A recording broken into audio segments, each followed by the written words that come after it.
चार दोस्त 12वीं पास करने के बाद एक होटल में छोटी सी पार्टी कर रहे होते हैं और बातों ही बातों में चारों डिसाइड करते हैं कि आज से 40 साल के बाद आज ही के दिन 1 जनवरी को हम फिर से यहीं मिलकर पार्टी करेंगे।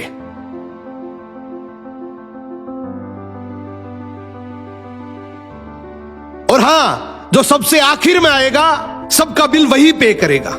होटल का वेटर भी ये सब देख रहा था। कहने लगा 40 साल बाद अगर मैं भी यहीं रहा तो आपकी ये पार्टी जरूर देखूंगा।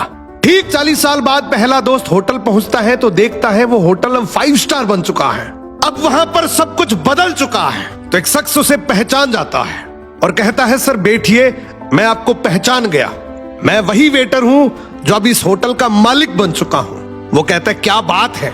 इतने में दूसरा दोस्त आ जाता है। दोनों की बातचीत शुरू होती है कि बिजनेस ग्रो कर गया, सब कुछ अच्छा चल रहा है। दोनों अपनी अपनी बातें शेयर कर ही रहे होते हैं कि तीसरा दोस्त भी पहुंच जाता है, लेकिन चौथा दोस्त अब भी नहीं आया।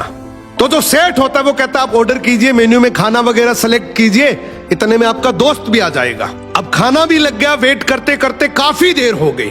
उदास मन से ये तीनों दोस्त डिनर शुरू कर देते हैं। तीनों ने डिनर कर भी लिया, लेकिन चौथा दोस्त अब भी नहीं आया। अब जब बिल देने की बारी आती है तो कहते हैं कि विकास तो शायद बहुत बड़ा आदमी बन गया, हम सबको इग्नोर कर रहा है, चलो हम ही बिल पे कर देते हैं। जैसे ही बिल पे करने के लिए काउंटर पे पहुंचे तो काउंटर का मैनेजर बोला आपका बिल तो ऑलरेडी पे हो चुका है। अब तीनों अपने चौथे दोस्त के ना आने की शिकायत करते करते होटल से बाहर निकले ही थे कि तभी एक सरकारी गाड़ी वहां आकर रुकती है। उसमें से एक लड़का उतरता है और तीनों के पैर छूते हुए कहता है मेरे पापा टीचर बन गए थे, मुझे कलेक्टर बनाने के काबिल कर दिया, लेकिन अफसोस मेरे पापा आज से 1 महीने पहले ये दुनिया छोड़कर चले गए। उन्होंने आखिरी वक्त में आपके इस वादे के बारे में मुझे बताया था और कहा था कि जब तीनों पार्टी खत्म कर ले तो उसके बाद तू वहां जाना और पेमेंट वगैरह कर देना। लड़का हाथ जोड़कर बोला मेरे पापा अब इस दुनिया में नहीं रहे, उनका वादा पूरा करने के लिए मैं आया हूं।